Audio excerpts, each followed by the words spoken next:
Oh my God. Andrea Jones-Roy.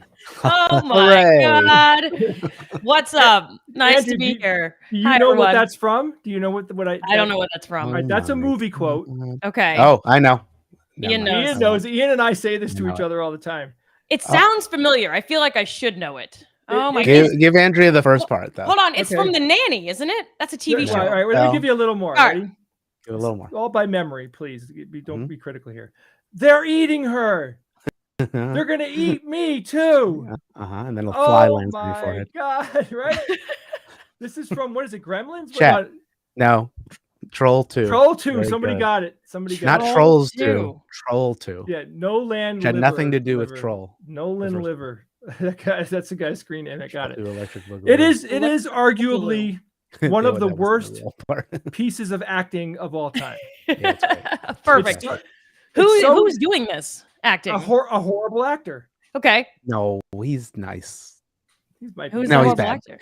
It's well, he also then did a 20 years later or something, because he was the kid, did a recap of that whole experience and went back and interviewed everybody who was part of it, and they are all like interesting people, let's say. Like, it is a story unto itself. Wow. Yeah, it was one of those movies that has like a story about the making of the movie, and all sorts of crazy shit happens. I see. Is it true there's no Troll 1? Someone in the chat. Hi, in the chat. Hi, everyone. There's no Troll 1, or am I being lied to? No, I think there was a Troll movie, but this has nothing to do with the Troll 2.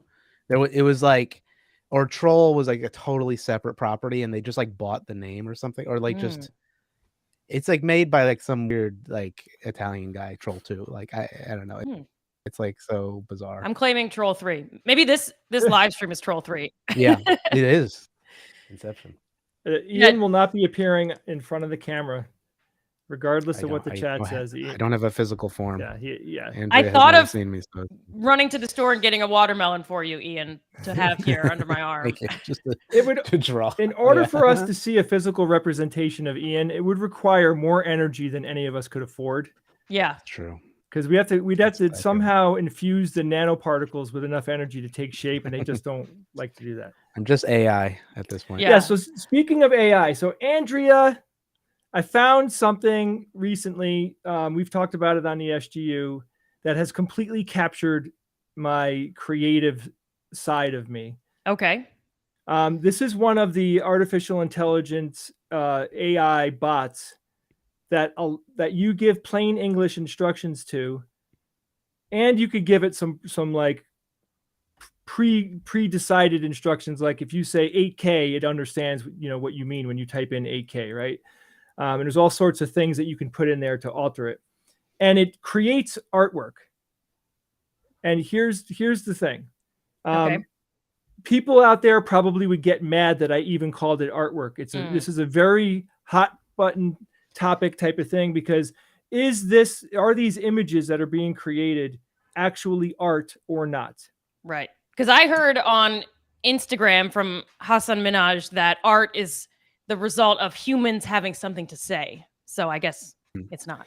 But or is it something cool to look at? So if you are an artist and you are well versed in the world of this type of art, of like paintings and that type of art, there is absolutely meaning that people have assigned, but everybody doesn't agree, right? Like as an example, I'm going to show Ian's going to bring up one of these pieces of one graphic that I made using the software, right? So this is original art. It is original. It might be a derivative of certain artists, right? Because I'm actually telling it, in the, do it styled like as if painted by this painter or whatever.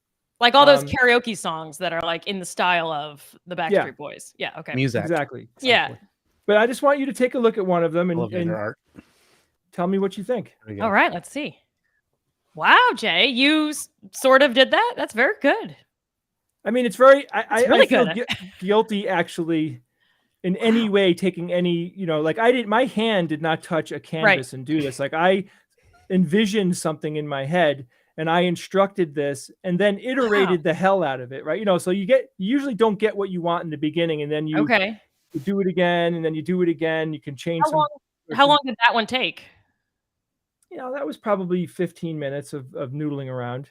How close is it to what you had in your original mind? I can't say that it was close. I mean, it is in the spirit of what I'm saying, but everything that you type is fully interpreted by this thing. Like, when I say, give me a character wearing a green cloak. Oh, we have a counterpoint entering the chat. Okay. Good. There he is. Hello. Here he is. Dr. Novella. How you doing? So I'm introducing Andrea to Midjourney. Oh yeah. Yeah. So let's show art. Or is it art? We don't know. Where is it? Let's take a look at one more, Ian. Wow. Did you do that? Air quotes around do? Yeah. So I typed in for this, I typed in the style that I wanted it in. I typed in a busy street in Florence, Italy during sunset. Okay. Now, and then it gives me back 4 different versions of like this artwork, right? Or whatever you want to call it. Nobody get angry. And then you pick the one that you like. Then you kind of goes in the direction of, I like this one, I like that one, I like this one. And at some point, you get to a point where you're like, this is really good. I really like it. Like, this is one of my favorites that I've made. That's great. It's beautiful. Yeah. I would hang that in my wall. My wall? On my wall. This is what I wanted to tell you, Steve. I've been thinking about, Steve and I had another version. A 2-hour conversation about this, and Steve was giving me like a really healthy education on everything that he learned while he and I have been playing with Midjourney for the last month and a half or so. Mm-hmm. And I came up with something that I think works for me. I completely agree that this was not created by a human. There was no true intent. There was no mind behind it. It's using references from all these other imagery that's on the internet to gain styles and ways that things look and all that stuff. But I think that art actually is, if it creates a reaction in a human being, I would value that as something that could be considered art. Well, there's I guess 2 ways to look at it. There's the perceiver, right? The person who's looking at it, like, do you like it? Is it enjoyable? Right. That then the way that it was created in a way is meaningless, to the experiencer. But if you're asking a question from the other direction of like I think is it art is the wrong way to frame it, because it implies a binary, like it's 100% art or 0% art. Mm-hmm. I think art, like the artistic content of something is proportional to how much artistic input there was. If you typed one phrase in there and that was the extent of your input into it, then it's minimally art. Because there wasn't a lot of creation going into it. But some people, so there are artists using this program Mhm. to create digital art. This is just the tool that they're using, and they may spend weeks and do hundreds of iterations, and they really learn how to use this tool to create their impression. And sure, that's as much art as anything else if they're putting that much time and creativity and whatever into it. And most of the digital artists that I've looked at or read about or whatever who are discussing or blogging about their creative process, at the end they usually import it into Photoshop and clean it up and tweak it and do stuff. Yeah, I mean, I did that with some of these. Yeah, which I've done that too. Just to do basic cleanup if nothing else. But so anyway, it's not black and white. I think it is a tool, but it's a tool that means that somebody without much technical skill and with minimal input can create something that looks beautiful. But for somebody who does have some technical skill and artistic, creativity and knowledge or whatever intent, all of that, can use this as a tool to make real art. Why not? Yeah, it kind of makes me think of like when we started being able to do art on iPads and stuff. Like I have a friend who does like comic books and like graphic design and things like that, and he does it all with a stylus on an iPad. And I think a purist 10 years ago would say that's not art. You're not using a marker on paper. You're using a computer. And this seems like, well, instead of even holding a thing, I'm going to type stuff. And yeah. Well, I think that the closest historical analogy is photography. When photography came out, people were saying, well, that's not art. You're just, the camera's taking the picture. You're not taking the picture, which is ridiculous. And there is artistic photography, And again, if you have no idea what you're doing and you're snapping photos, without any creative input, you just like, there's the subject, point, click. Yeah, that's not art. Yeah. If you're an artistic my phone does not have art on it. Yeah. Yeah. If you are, composing a picture, choosing the subject, choosing the lighting, waiting for that perfect moment, whatever, then there's a ton of creative input into it. It absolutely can be art. But the trend is though, Steve, that technical things are becoming easier, right? So my camera, like our GH5s that we're using, the onboard intelligence that camera has to make a lot of decisions about how to handle certain types of lighting and certain types of situations. You could very easily with GH5, and they have a GH6 out now. You could very easily take an unbelievably beautiful black and white image, like Ansel Adams, like it has true dark, like blacks in it, it has true whites in it, all of that stuff. Oh boy. Very important. Is you serious? Yes. What? The mirror. So while Jay deals with that, what mirror fell? I the can't mirror talk over that's him. very big. Where? What mirror? Where is it? Downstairs. In the basement? Yeah. Oh, that big one fell over? Yeah. Did the glass break? No, but Lando accidentally. All right, Jay's gone. Yeah. He left rather alarmingly abruptly, suggesting they're all covered in glass. The way Sorry, I just want to hear that part. There is, there's two aspects to the creative process when it comes to art. There's the technical aspects and the creative aspects. They're not cleanly separated because you can leverage the technical aspects in order to create, the artistic content. Just wait a second. Okay, thank you, sweetie. You know what I'm saying? Like with photography, what's been happening is that the technical aspects of photography are getting easier and easier, to the point where, as Jay was saying, like you could take technically stunning photos by just knowing what settings to put on the camera without having to calculate f-stops and aperture settings and all that kind of stuff, where you put on filters or whatever. There's all kinds of stuff you could do now in Photoshop or just by choosing the right setting. So it separates those two. Of course, people may still choose to do things more manually because, again, they want to leverage that to create an artistic effect. That's fine. So it's complicated. But what I like, though, I like the fact that, let's say you want to focus 100% on the composition of a photograph, and you don't want to worry about the technical aspects. You just want the computer to make sure that the lighting is perfect, and the exposure, all that stuff is good, and you just focus entirely on the composition. That could still be art, right? Composition is an artistic thing, and if you don't have the technical skill, you can still have a creative outlet to whatever degree you can. You know what I mean? So I think the Midjourney, like the AI art, is the same way. If you have no ability to draw, maybe you're physically, maybe just don't have that talent. Yeah. But you have the ability to think of cool ideas, and you understand something about composition, and you understand different artistic styles and how to use them to create a certain effect or whatever. You have a creative artistic outlet, because some of the technical barriers have been eliminated for you. Now, you can argue that makes it less artistic. Okay, whatever, that's fine, but it doesn't mean it's zero not art at all. Right. Well, it doesn't mean it doesn't mean that it's valueless. That's another way to look at it. Does it have an inherent value? I'm not talking monetarily. Does it have an emotional value or whatever? It does.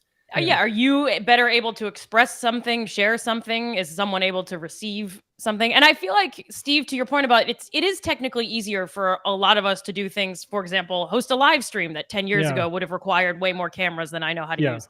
But it's not the case that the upper bound on like the technical requirements to really do exquisite stuff is not also increasing. So we can create what look like oil paintings, but I'm sure someone who actually knows what they're doing as, digital painters, you could become incredibly skilled at that too. Eventually. It's not that we're all schlubs. Yeah, absolutely. I have a fun idea. All right. Let's ask the chat to come up with a one sentence description, and I'll put it into Midjourney and we'll show you what comes up. So I guess the first person that gives me something worth that I think mine open as well. Like a Medlibs. Right. Okay. Let's have let's crowdsource. Give us a location, a person, prompt. and what was the thing? So here's the piece of information you can give us. You can give us a subject, a setting. That's what's in improv. In terms of objects, that's the most I would recommend. A subject and a setting. If you go beyond that, then it starts to get confused. But then you could do a mood. You can do an artistic style. Yeah. Or two artistic styles. You can give an artist. You can give a medium, like I want it in colored pencil versus ink on paper versus oil painting, whatever. Those are all the variables that are easy to work with. I like that one. Subliminal vibes. Vibes. Break the computer. I grabbed this one, Cthulhu on a surfboard. Yeah, that one's nice. Let's see what happens here.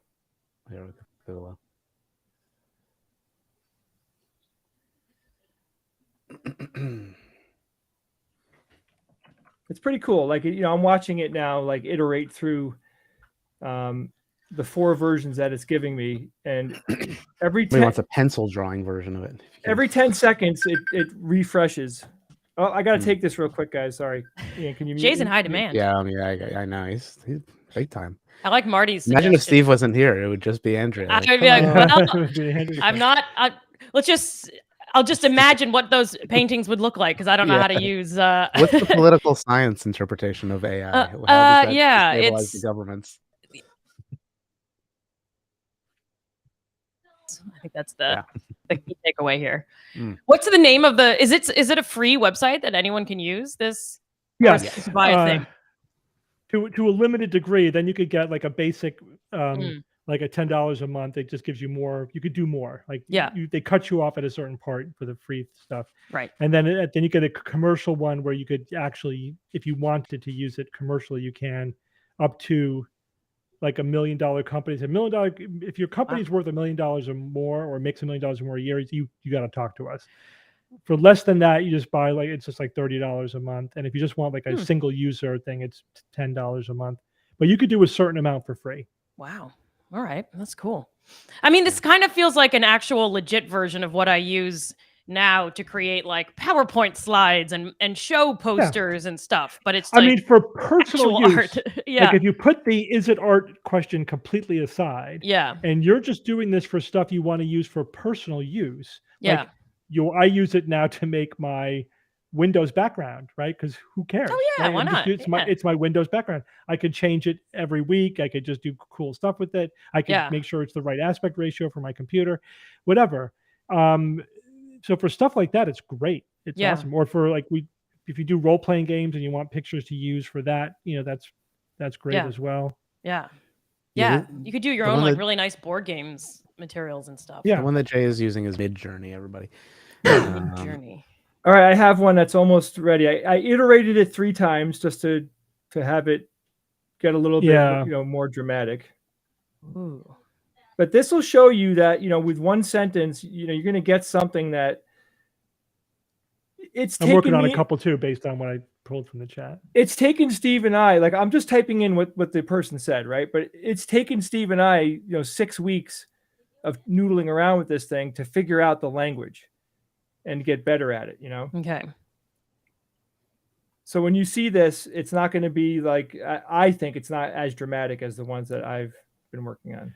But that's helpful to see too, that like actually a lot of sort of, to Steve's point, input goes into creating the ones that you ultimately. Yeah. I mean, if you really want to make something nice, it may take you a couple hours, of noodling around. The other thing I do is there's the link in. If you go on the boards where, like the public servers, you look at what other people are doing. And if you find something you like, you can take their prompt and use that as a template. I see. And then you could input different subjects, but you have all the artistic prompts. So I could do like whatever Jay just did and then say, but I want more of like Jackson Pollock style or whatever. Or do that but cool. With this other subject entirely. What was the prompt for this? Cthulhu? Cthulhu on a surfboard at night. Yeah, so I like it. Got night. That's pretty cool. That's pretty cool. It looks like it's sort of like rowing or something. Whatever. Yeah, I like it. Wow. Yeah, there's some other ones that are pretty cool. I mean, this sort of lets us be like the rich people in Renaissance Italy who would hire Da Vinci to paint stuff, right? Like we're just hiring Midjourney to make it. Yeah. And we're telling them what to do. Yeah. Something interesting that Steve and I have noticed. I mean, it's very obvious once you start using it. Is there are things that it oddly has trouble with, like hands are very difficult for it to completely nail. Like I have to say yes, but there are different engines that you can. So you've been using the default one, and if you say like use version 3, then it does much better. It's like less artistic and more accurate, more detailed. The version you're using is almost like made for impressionism and it's really good at plants, like forest and things like that. It's not so good with animals, although you could say symmetrical or bilateral symmetry. You could say that. So you just haven't figured out how to make it do that yet. Yeah. Okay. Wow. There's a lot to learn. I'm posting a link to it in the Discord live stream chat if anybody wants to look at it. Okay, Ian, I'm going to send you one too. Okay, cool. Do you want to see that other thing? I know it's video. Oh, okay. Yeah. Oh, yeah. Absolutely. Oh my God, that's so weird, Steve. Wow, Steve. What was the prompt? No. Ian, what was? It says Ian. Steve, what was the prompt for that one? The prompt was a, let's see, steampunk watermelon apocalypse. I love it. Yeah. But I added some other things in there too. It's coming. It's like it's coming. Ian's like AI neurons taking over his flesh form. This next one was alien eating pumpkin pie in H.R. Geiger style. So this will show you the limitation of when you do that prompt. That's cool, Steve. Steve, that's very cool. It's not an alien eating a pumpkin pie. It sort of took pumpkin pie and alien and kind of morphed them all together. Like they went into The Fly, like the movie The Fly. You put them in the machine and get this out. Would you eat that pie? That's provocative, boy. You should get Bob to make them for his Halloween displays, right? Yeah. That's cool. Yeah. Right. But that was that took me a couple minutes. And if I had it's a lot of hit and miss. It's a lot of that's not what I wanted. Let me change this variable. Blah blah blah. You know what I mean? So it is there's a lot of technical skill here. It's just completely different than hand painting something. It's knowing how to talk with the AI, how to get it to do what you want. Also, the other thing about this is in order to make more cool stuff, I've been studying artistic styles. Cool. Because now I want to be able to communicate to it in the right lingo. And if I could say, because like there was one painting I saw, and I'm like, I want that style. So what is that style? Pointillism or whatever. Yeah. Yeah, like exactly. Now I know what pointillism is, right? So, and it took me a while to figure out what it was. It turns out that the style I was interested in was pop surrealism. Okay. Yeah. So, and then I also found the specific artist that within that style that I like. So now I could get much closer to what I want much more quickly because I know I know the artistic style. I know the terms to use to get where I want to. So it actually encourages the user to learn more about art. I wonder where, many years from now, if we keep going down this road, what like art history classes or maybe for younger kids even to get them in art, because we would look at Van Gogh and be like, all right, but now like go home and make a Van Gogh. Why not? Go home and make a Van Gogh. Exactly. And what is it? What is it about it that makes it a Van Gogh? Right. Now because now you can make, and I did this to my daughter. My daughter loves Klimt. And so I made a picture in the style of Klimt. And I sent it to her, and I said, have you seen this one? I like it. And she emails me back, and it's like, I've never seen this one before. I even did a reverse image search on it, and nothing came up. Wait a minute, is this one of those AI art programs? I'm like, yeah, you got me. But it was like at first blush, it looks like the artist. It's like a really good Beatles cover. The same artist. Cover band releases an unheard song, and you're like, oh no, wait, it's just a new song. Yes, that's very cool. But this is Andrea.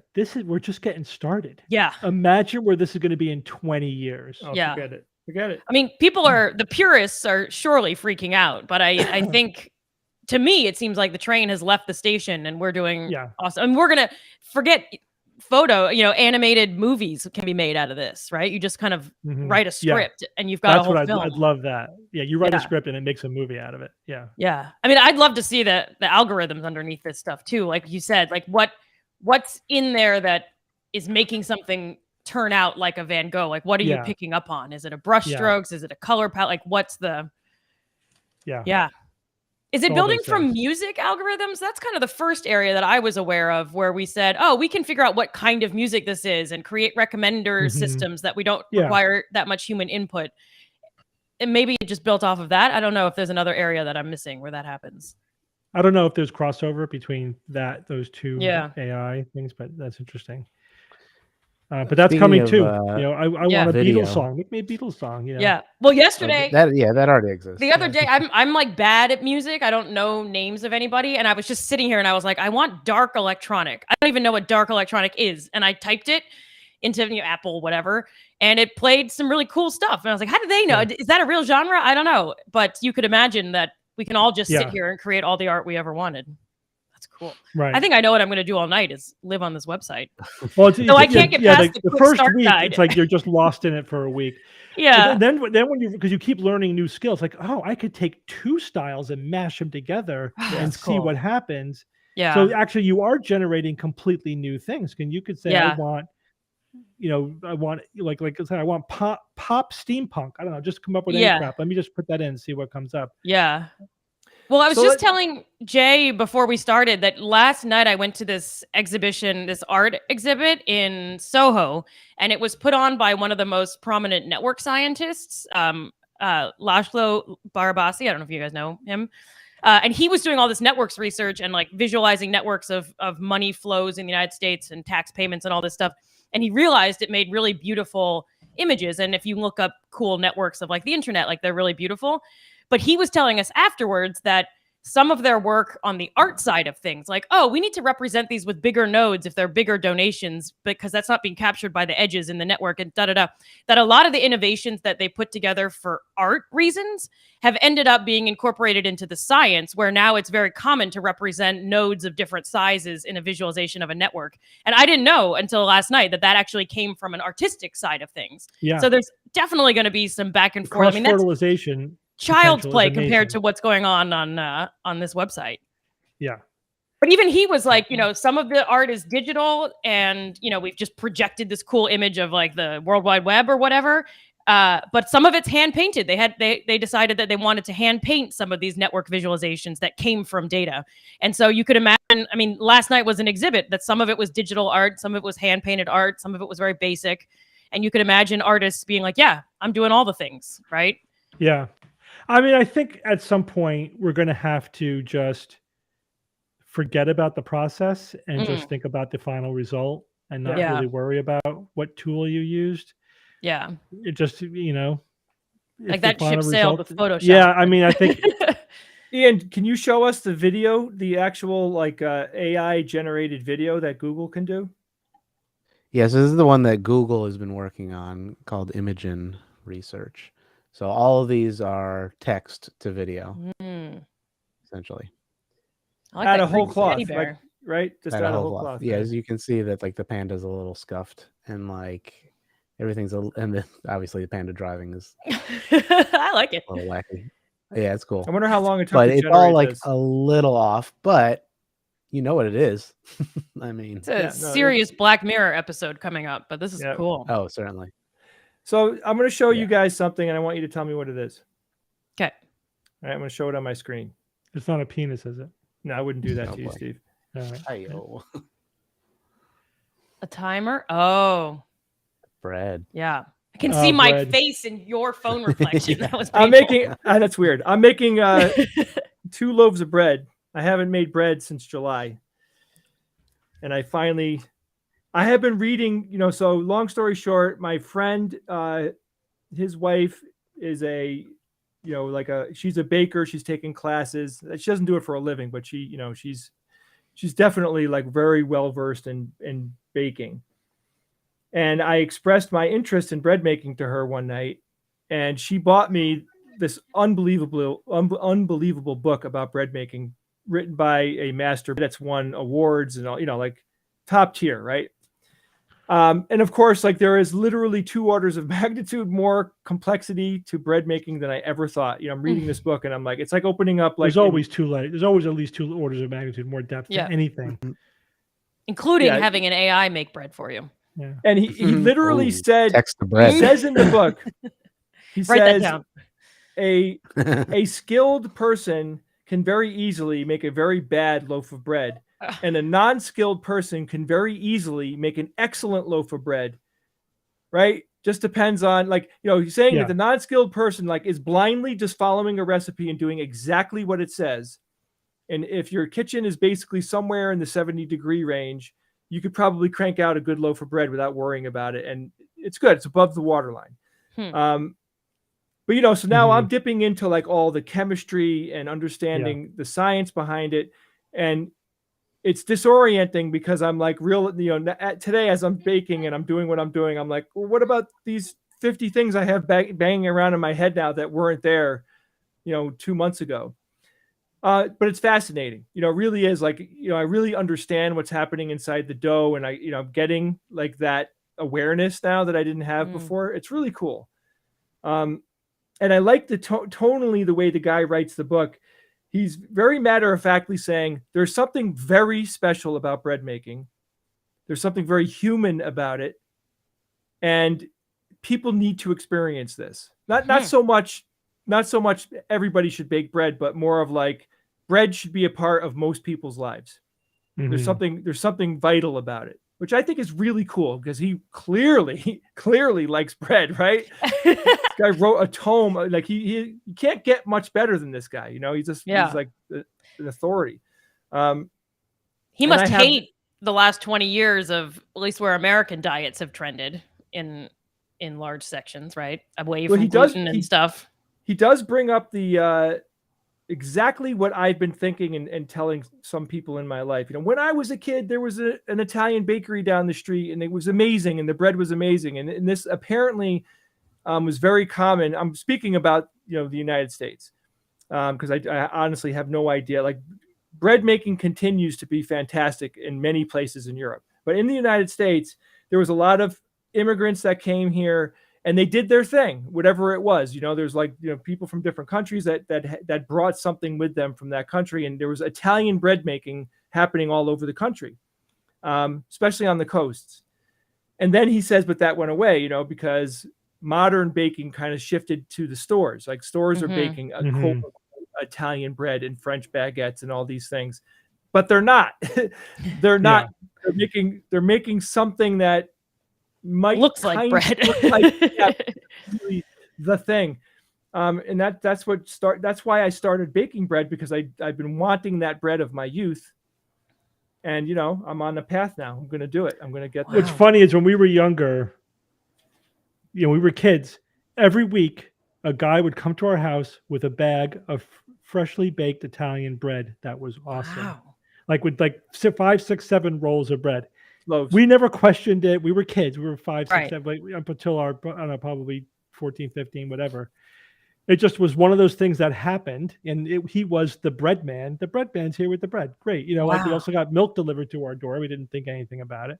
Yeah. But learned later that my father built a house for this guy, and because that's what our father did, and he must have just made a deal with him. It's like, all right, I'll let you. He basically paid him with 10 years of bread for part of whatever the cost of the house. See, I would do that. Was a pretty good deal. That's great. It's a great deal. Yeah. It was a good deal. Absolutely. There's an amazing inflation joke in there somewhere, but I don't have it. Yeah, probably. Yeah. That's cool. I'm just sitting here hoping someone will bring me some bread now. Yeah, right. Maybe someone will not. What's better than that? And it was awesome. It was awesome. I will, now that I'm going to probably continue baking. Up until today, and today's not going to be no different, I have eaten a piece of every single loaf that I've made, because I'm learning, and I need to kind of interact with it to know how well I did my job. But I decided that I'm going to just start baking bread and handing it out to people. So next time I see you, I'll give you a loaf. Come on over. Yeah. Yeah. What kind of bread are you making today? And is it always the same kind?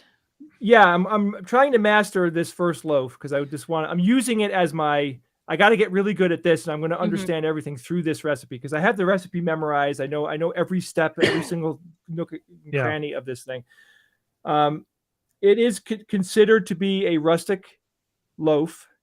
And I found out that the word rustic actually means something. So basically, there's a lot of terminology inside bread making that are pointing towards certain hydrations, which means how much of a percentage is water to the total recipe.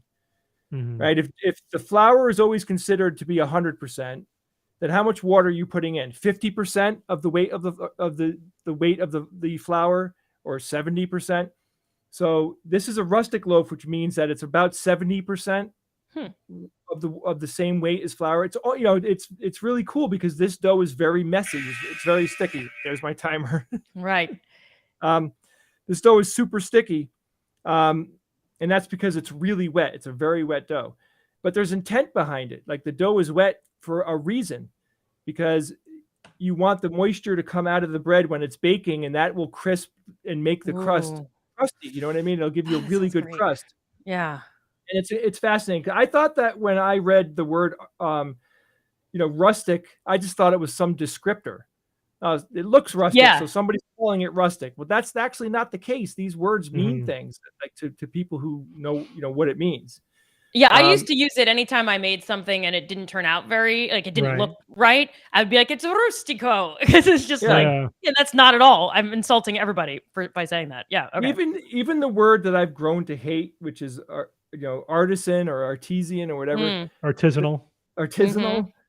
That essentially means making something in small batches. People today think it means with like expert, secret knowledge or whatever. Like, it has more of a. Well, it's a microbrewery. It could still be shit. It's just it's just they haven't scaled. It just sounds great. That word actually is great marketing. But totally, it means artisanal microbrew coming right up.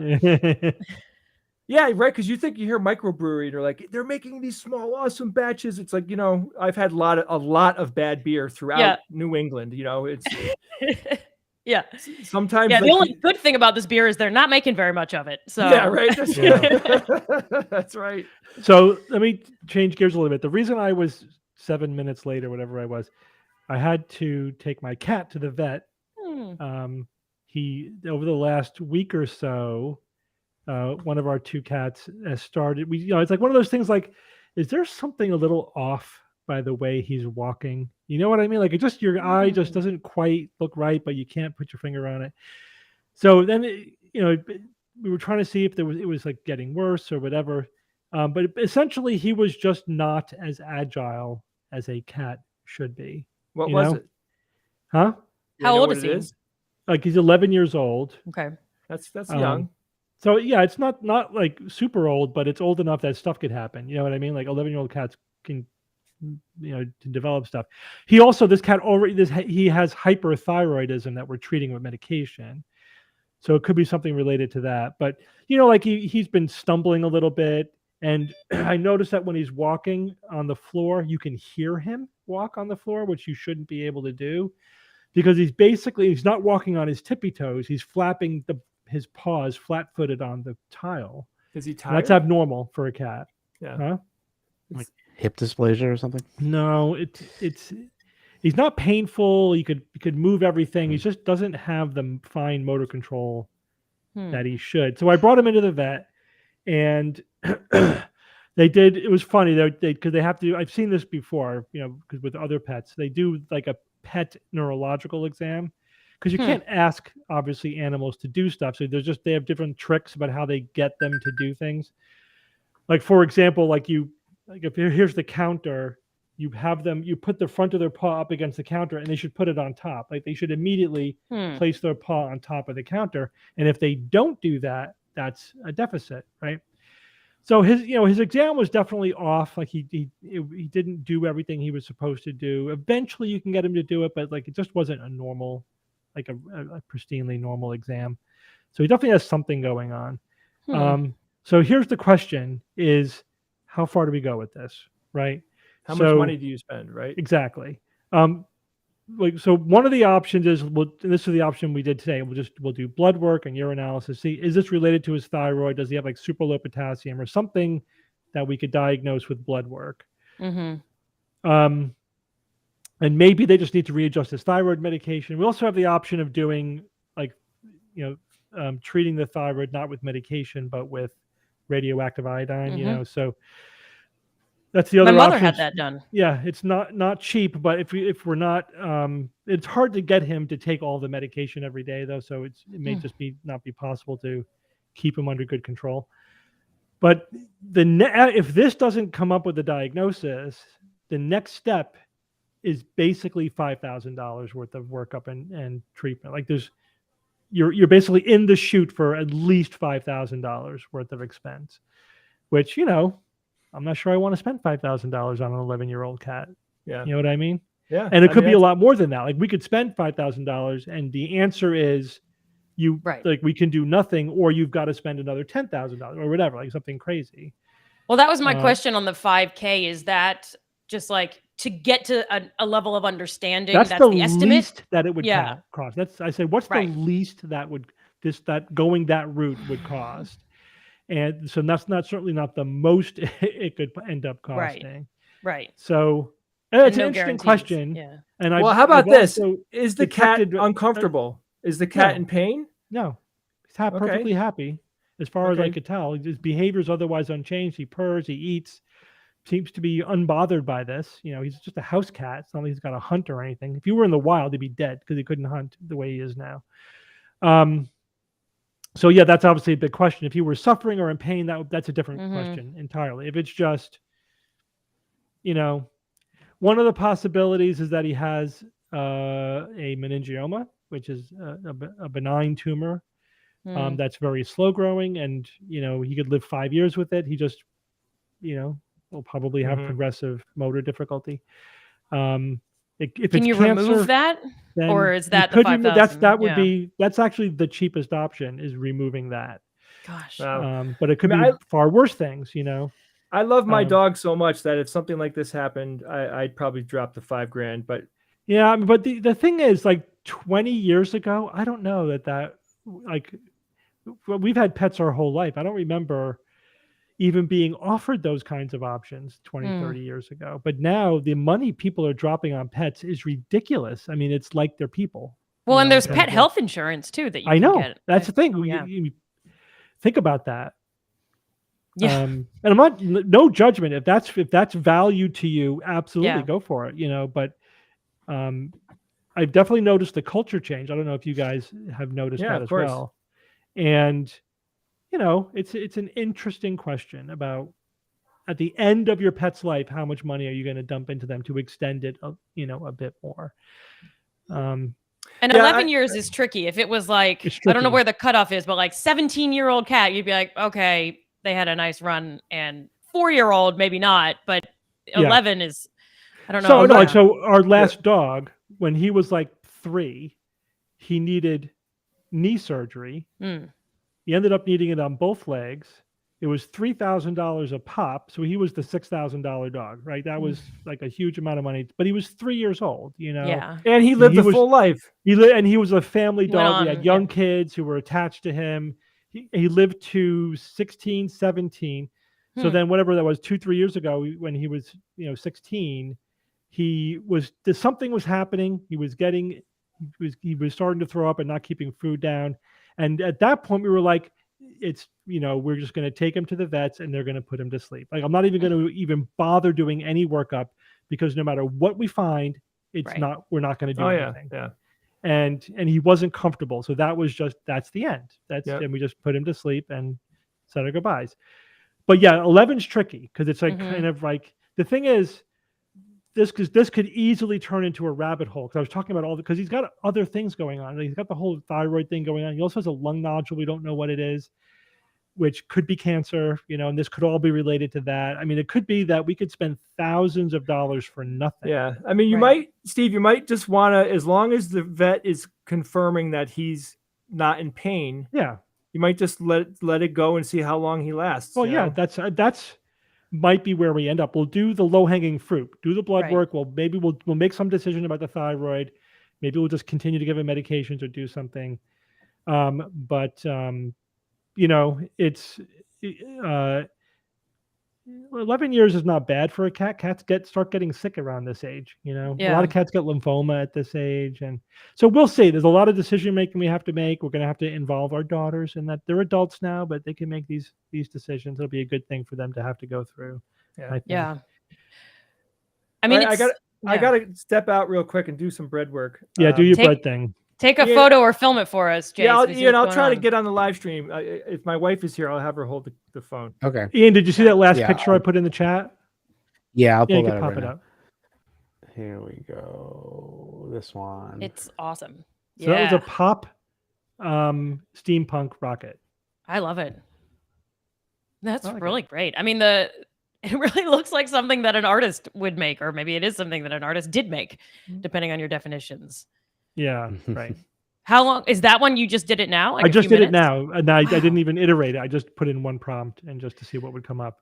This is so embarrassing. I'm still just looking at the quick start guide. So it is worth investing time reading, like, because there are some technical instructions you give, like you can tell it what aspect ratio to use. Yeah. For example. And you can tell it, like, if you want it to be very detailed, or like you could, you know, again, if you go on the public servers and just read what everyone else is doing, you learn very quickly. Okay, I'll do that. Yeah. I mean, I'm sort of just looking at it now. It seems like it's almost its own kind of proto-programming language. If you're learning, there's a little bit of a programming language. Yeah. It's like it's natural language prompt combined with a interactive kind of programming language. You know, it's not code, but it's like, you know, like -- AR and then your aspect ratio, like 16:9. That's about the extent of the code, you know, that you have to know. But knowing that is a nice little boost to your control over what kind of images come out. Do you know why it's called Midjourney? That's a cool name for it. I think I read about it when I was reading it, but I forget. I mean, I know what the I read an interview with the CEO, the guy who started it, and he's like, this program is not for making deep fakes. If you go on there and like want a photorealistic picture, it can do this, but it's not really for that. Like something very specific.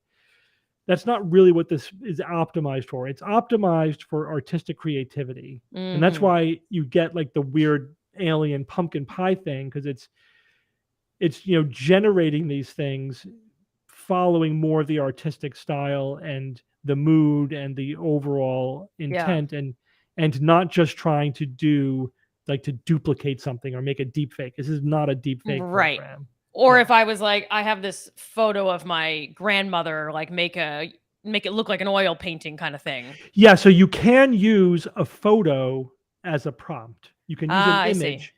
And you see the links that we sent, like those links, when you click on the final thing, you make your final version of it. It doesn't have to be the end of it, but when you have something you like, you basically opens up in your browser as a URL. That's the link we're sending Ian to show you guys. But you could also use that link in your prompt, and then it will build off of that. So sometimes there are, and I've done this, and there are YouTube videos and articles describing this. You can use a multi-step process. So in other words, you might decide, I'm just going to use a pencil sketch to get a face that I like.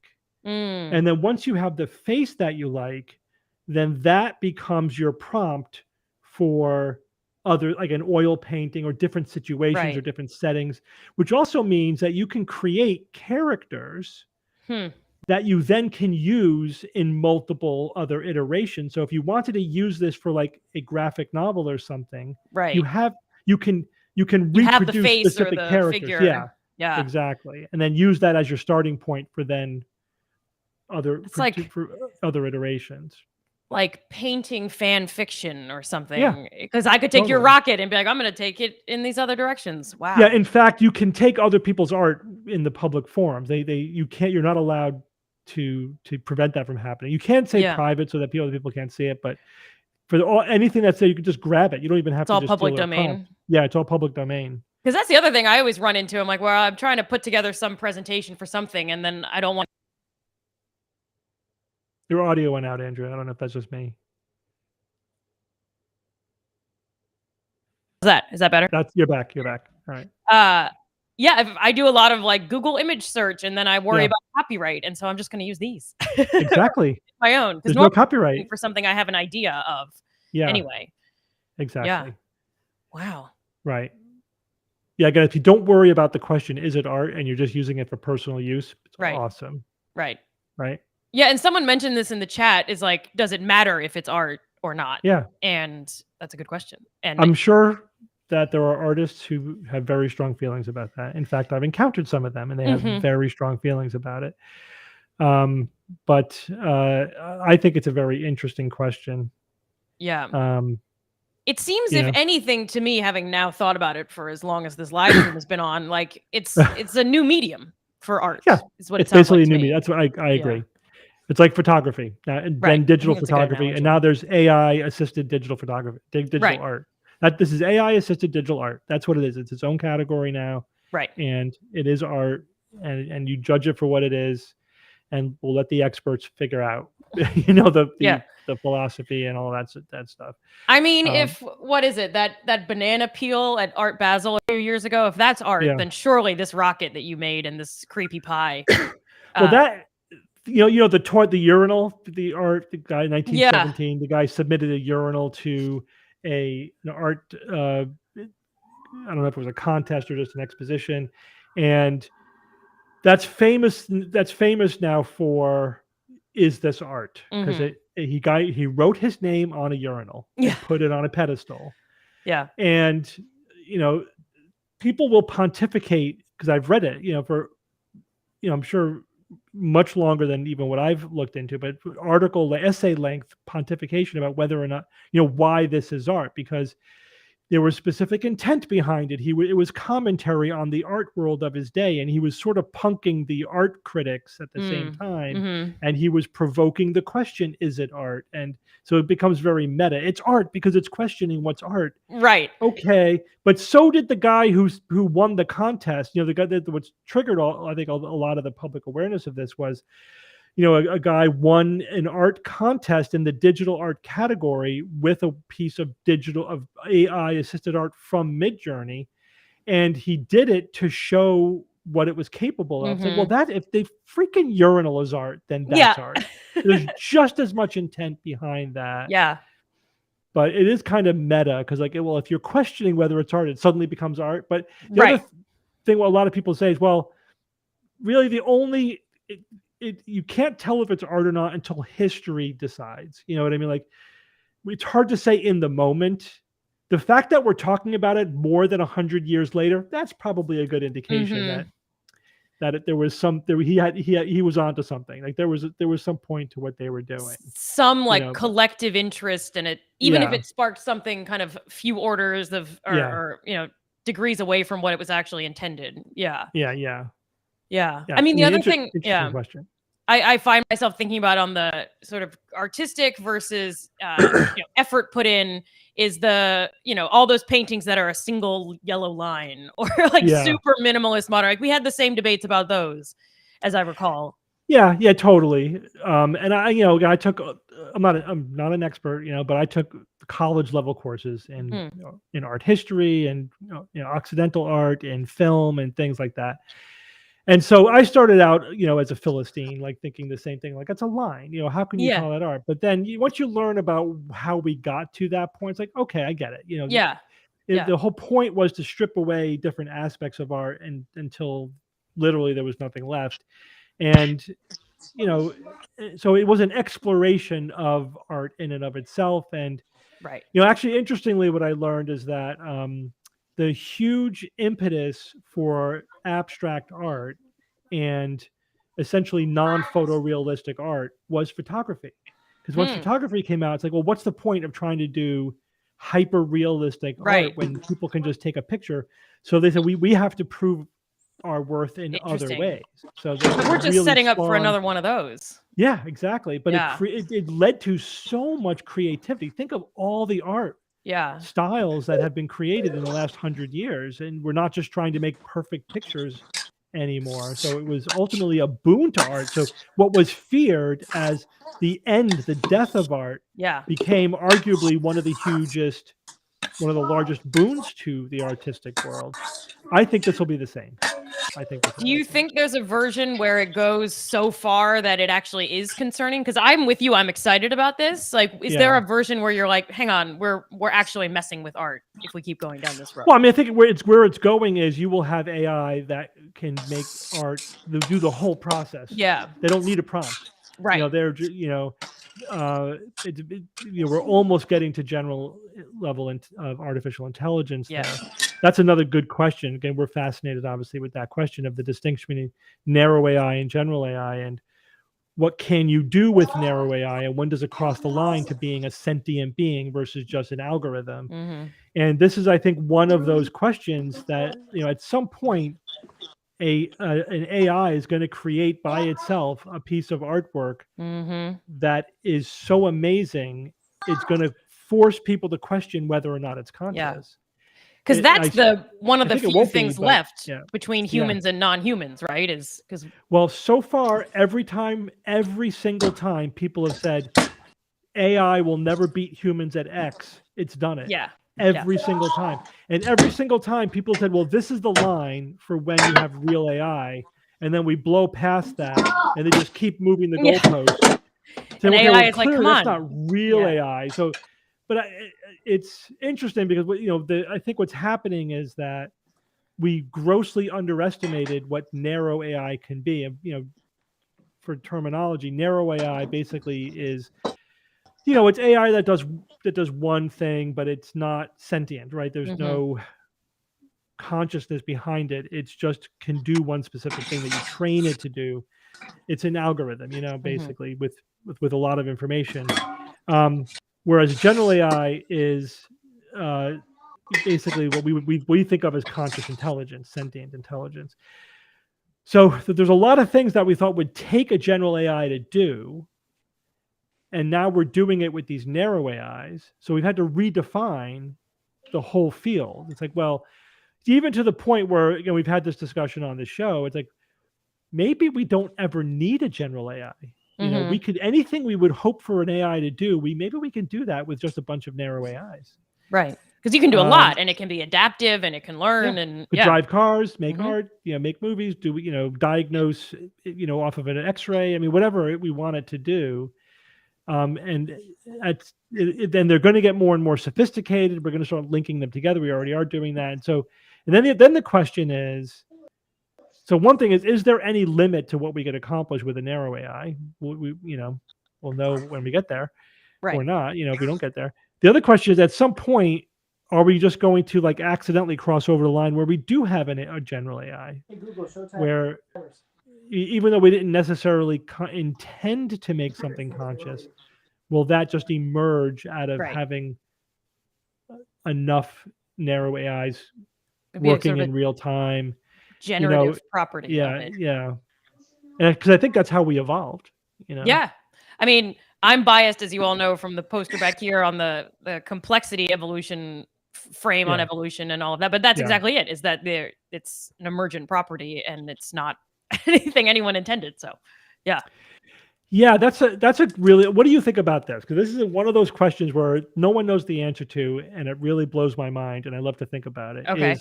Was self-awareness, sentience, selected for? At some point, was it an actual evolutionary advantage, or is it a completely unnecessary epiphenomenon? So this is partly the P-zombie question. You're familiar with that, the philosophical zombie. Like, could we have an entity that could exhibit 100% of the behavior of a human being, but has no self-awareness? Right. Is just a machine. Right. And so what do you have any thoughts on that? Ooh. If anything, I would say that Sorry to lob you that softball. Yeah, this is serious. I gotta go lie down. My first instinct was, well, it's actually a disadvantage, and we somehow have it despite all of that, because as far as we've all been sentient, we've also made things like beer and drugs to calm that self-awareness on There's purpose. Definitely a downside to feeling. Yeah, so maybe it is an appendix. I would imagine that it's, I guess my setting that aside, I would say an evolutionary advantage in the sense of maybe it's a byproduct of being able to store memories and complex language and a lot of other things. So maybe that still is an afterthought, but maybe if it's a relatively inevitable or high probability outcome of other cognitive processes that have helped us be advantageous, then it's kind of like a hop along sort of benefit.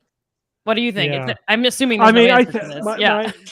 My sort of working hypothesis now is that it is an advantage that was selected for. And I think what it comes from, because even at the bacterial level, there is reward and punishment, right? It's sort of baked into life at the most fundamental level.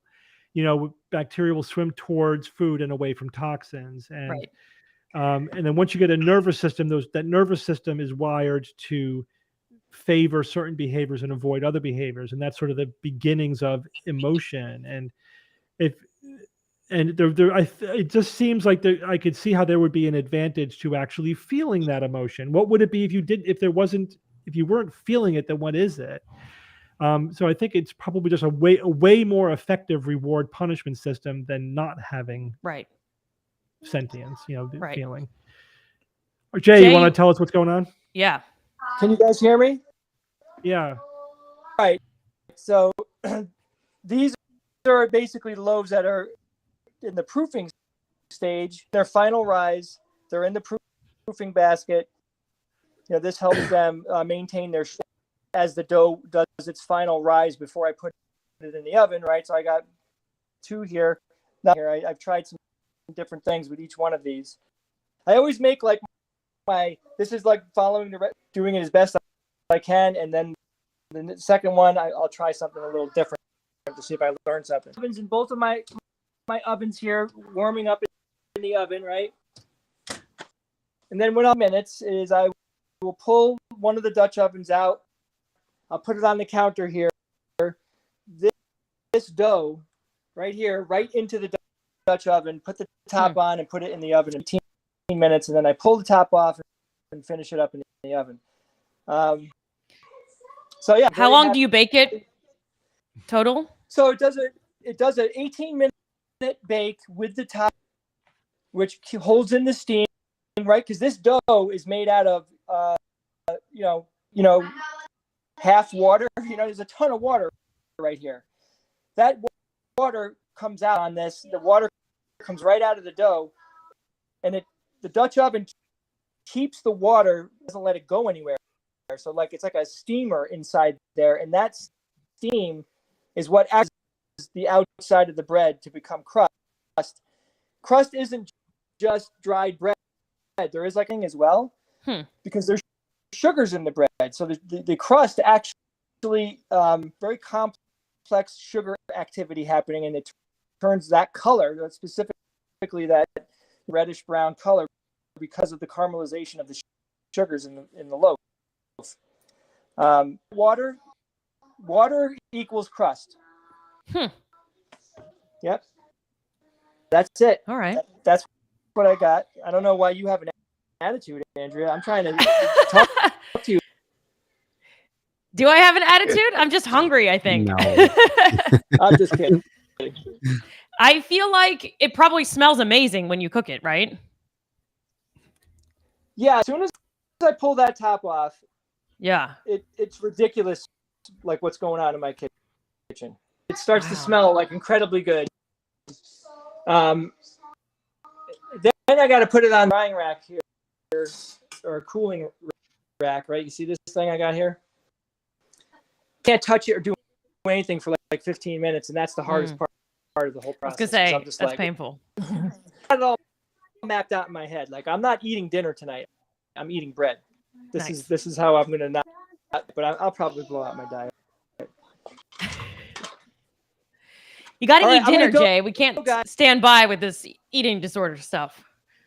I'm doing good. I lost 15 pounds. I gained it all back in a week, though. It's the overnight oats. I told you I made them too. Well done. Did it keep you full for a long time? Yeah. I had it today as well. Jay gave me the idea to make overnight oats, which had never occurred to me, and it's good. I literally went to the store and got a whole thing of it. What it is? Overnight oats, steel ground oats. Excuse me, Don. I'm doing a live stream over here. It sounds like, can you keep it down? I'm like, no. Can you keep it down? That's a new one. You put it in a mason jar or whatever. A couple of oats. Then you put in milk or whatever liquid you want to put in there. I like milk because it gives a little bit of creaminess. In there for flavoring. You put it in the refrigerator overnight. In the morning, you get up and it's like you cook. They're just soaking. They're just soaked. And what I find is, unlike, because it still has a raw component to it, it takes a long time to digest, and I can't go anything. So I eat that at 7 in the morning, and I don't eat dinner until 6 or 7 o'clock, and that's it. That's my secret, man. I tried it. I tried the overnight oats. I got the old-fashioned oats, the ones you recommended. How'd it go? I hate it. I could not eat that shit. It was a soggy mess. It was horrible. I don't know how you can eat that. I come over there. I can make them for you the next Go ahead, time dude. we do Jay, give me your best shot. It tasted fine. I had vanilla and Splenda and some cinnamon in there. I made it with the milk. So the flavor was fine. It was first of all, it was raw, and to me that just killed it. And the consistency, I just felt like I was eating this soggy raw mess, and I could not choke. You don't like gruel? Could not choke that shit down. I'm sorry. You would have hated to live during the medieval times. Yeah, just ladling crap in many out. ways. In many, the next morning I had grits. So I love grits. I love oatmeal. I just like them cooked. I love. Can you heat up overnight oats, or does that defeat the whole point of the overnight part? I think it probably defeats the purpose, right? Yeah, you might as well just make oats. You wouldn't want to cook it because it's already kind of done like Yeah. you know what I mean? It has changed chemically. It's changed. It's been Yeah. soaking all night. Probably put some in the microwave and heat it up and test it to see if you like it warm. You know what I mean? Yeah. But I have lots of I have cream of wheat, grits, and oatmeal that I could make in a minute. All are awesome. I wanted the overnight oats to work. I gave it a good shot. I just like, holy crap! No way I'm choking down this jar of oats. Wow. It's not going to happen. Yeah. It's whatever. It's a personal taste thing. It just to me it was. I add like pecans and stuff because having something to break up the texture can help. But if you don't like it, the base, you're not going to like it. Generally. I don't cook at all, and so I felt like I was cooking because I'd spent all night making this thing, and so maybe it was just the psychology of having like prepared something. You have a lot invested in it. It felt a little bit less sad than my normal version, where I kind of halfway microwave it and hope that counts. So I absolutely love it. I love the texture. I love the flavor, and I'm excited when I'm very hungry, and I already have a meal like ready to go. Yeah, and I just in vanilla vibe. I'll never get tired of that. I can do it for the rest of my life. There we go.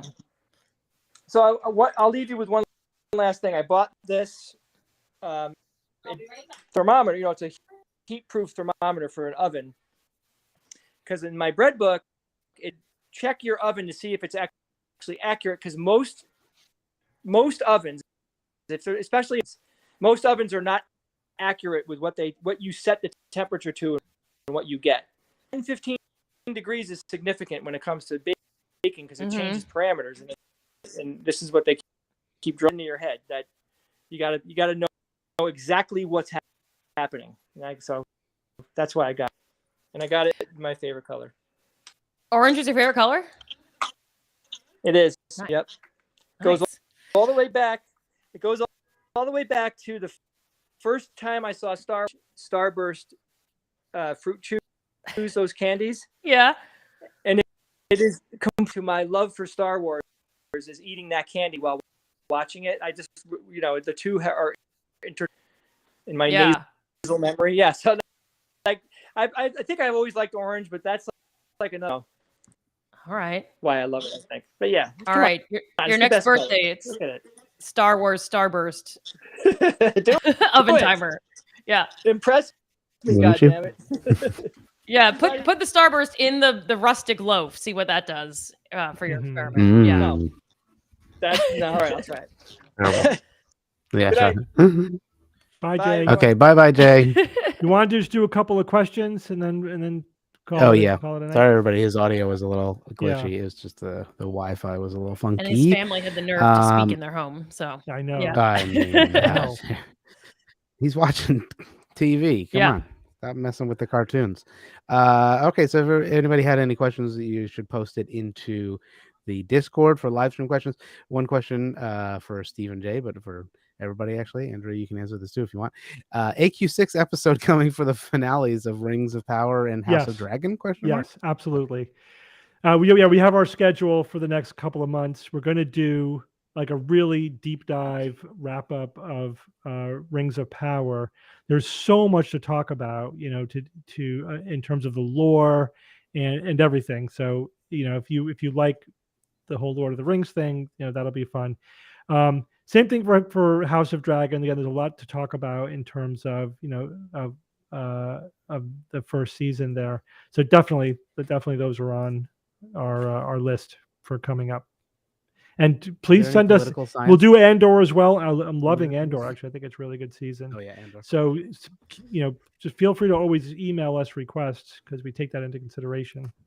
Yeah, Steve, before you got here, I already asked Jay for House of the Dragon episodes. Assuming they were coming, but I was like, can we talk about it today? Can we do a preview? And he was like, no. So, okay. Yeah. Yeah, Peripheral. I saw I haven't started watching it yet. I'm definitely want to see that. I love the actress. That's Hit Girl, the lead actress for Peripheral. If you remember that. Very disappointed they never made a third movie in the Kick-Ass series. I don't know the series. You didn't see Kick-Ass? It's No, fun. I It's gotta watch it. there are 2 movies. It's basically ordinary people acting like superheroes. Right? There's no superpowers. There's no magic in the world. It's just people. Okay. But they make superhero characters for themselves. And they do you do it with, weaponry and armor and whatever. Right. But the lead, the Kick-Ass is the lead superhero. He's a teenager. Okay. The only real superpower he has is that this is like the premise you learn right away, is that he had some kind of injury that made him immune to pain. So that's his superpower, is that he could. It's not that he kicks ass, is that he can take an ass kicking and keep going. And it's if you like the superhero genre, it's a deconstruction of that. It's basically making fun of the genre.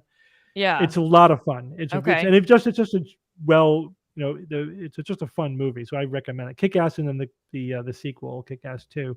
All right. But it was a perfect setup for for the third one, because they're a little bit older, but they never did it. And now I guess they can still do it, but now they're like they're adults now. They're not like teenagers or anything anymore.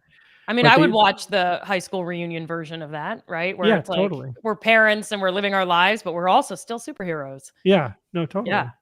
All right. But yeah, so the actress who played Hit Girl, which was like, I don't know what she was, 8, 9, or 10 in the first movie. Now she's probably like 20 or whatever. She's gorgeous, of course, but she's the lead of this new series, Peripheral, which is a very futuristic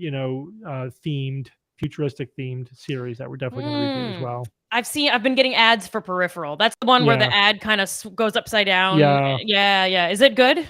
I haven't seen it yet. Okay. It's Neural Reality, which we wrote about in our book, The Skeptic's Guide to the Future, available now at booksellers everywhere. Yes. I haven't talked to you since your book came out. Yeah. Congrats. Yeah. Thanks. So so we talk about neural reality. So you have like augmented reality, virtual reality, and neural reality is basically like the Matrix, where you are plugged in and you're experiencing, it's like directly jacking into your brain. That's what this is about. So we'll see how well they do. Yeah. All right. I gotta stay tuned for that one. Yeah. Okay. Anything else, Ian? That is actually the only other question. No other question. Chloe Grace Moretz. Yeah, she's the at least, yeah. If anybody else has any. All right. Well, thanks for joining us, everyone. Andrew, thanks for joining us. I know we kind of asked you at the last minute, but these things are always like for the one Friday morning, and it's like, all right, who's available for the live stream today? Do we have a quorum? Actually, I texted Jay like at 8 o'clock in the morning, like, Jay, we need to get somebody because Bob is out, Evan is out, and he didn't get the fact that Bob was not going to be available. So like, yeah. So like, I talked to him at 3. I'm like, oh, okay, who's joining us today for the live stream? And he's like, well, just be me, you, and Bob. I'm like, dude, Bob's not available. I told you to invite somebody. So we're like, all right. Yeah. Who could we get with 2 hours notice? Who has nothing else going on? I feel like every time I come here, I'm like, I'm still available. I'm available all the time. No, it was great. I was sitting down. No, it's awesome. I was done working for the day, and then I got Jay's text. So yeah, awesome. Well, thanks for doing that. We appreciate it. Well, speaking of something going on, there's a question for you. Are you involved in the graduate data science program at NYU? I am, in that I work on the admissions side of things for the graduate program, for the MS, not the PhD. But I don't teach in the graduate program at all. I don't know if that's helpful. There you go. But happy to take questions and if you have them about data science. You can get in touch with me. I'll talk to you about the ins and outs. And to the person asking about the Patreon, the AQ6 Patreon is still active. I know it's like we haven't posted a lot of like bonus stuff, but we do post the episodes when they come out, and it's mostly just to support, right now. Yeah, but if we do get to a certain goal, there are some things that kick in. So we appreciate everybody that's a patron over there. And now that the book is out, the book kind of torpedoed us for a month. Yeah. The book release. So I've been really on Jay. It's like, we need a recording schedule. So we're really going to try to make like an actual predictable because we stream when we record as well. So people need to. We stream on Twitch. They need to know when we're streaming, to be there. So we're gonna start to build out our schedule, going forward and have it and like put it on the website. Like, here's the future streaming events for AQ6, and try to really stick with it. So now that we get the book Tentatively release Tuesday behind nights, us, we're right? going to really do that. What'd you say, Ian? I think tentatively Tuesday nights. Yeah, it's going to be is Tuesday, kind of where we were whatever, at. like at 7, something like that. It's Yeah, probably so keep was what we're everything shooting for, 7 but we'll Eastern, have everybody. specific schedule. It's Alpha Quadrant 6 on Twitch. There is also a SGU or Skeptics Guide live, I think, on Twitch, so you can watch that there too. Right now, we're on YouTube, Twitch, and Facebook. So there you go. We're everywhere. All the social We're media. everywhere. Yeah. That's right. IG Live, TikTok Live. What else? MySpace. So Andrea, next Soon. time we talk, I Yes. want to see all the art you've created using Yes. Midjourney. My whole Friday night You'll be is hanging up. ahead of me to make this art. So Yeah. I'll be careful what you wish for. I'll have a whole exhibition the next time we talk. Absolutely. No, Yeah. it is addictive. Absolutely. Oh, it's awesome. Well, thanks for having me on the show. Thanks for joining us. Thanks, everybody. Thanks, Ian. Thanks, Ian. Have a All good right. weekend, everyone. No Bye, problem. everyone. Nice to see you all. Bye-bye. We will, Olivia. Okay, goodbye. Let me press the button that ends it. Bye-bye.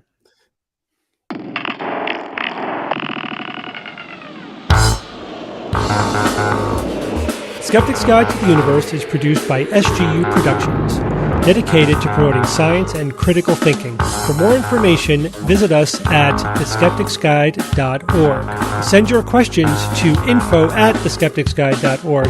And if you would like to support the show and all the work that we do, go to patreon.com/skepticsguide and consider becoming a patron and becoming part of the SGU community. Our listeners and supporters are what make SGU possible.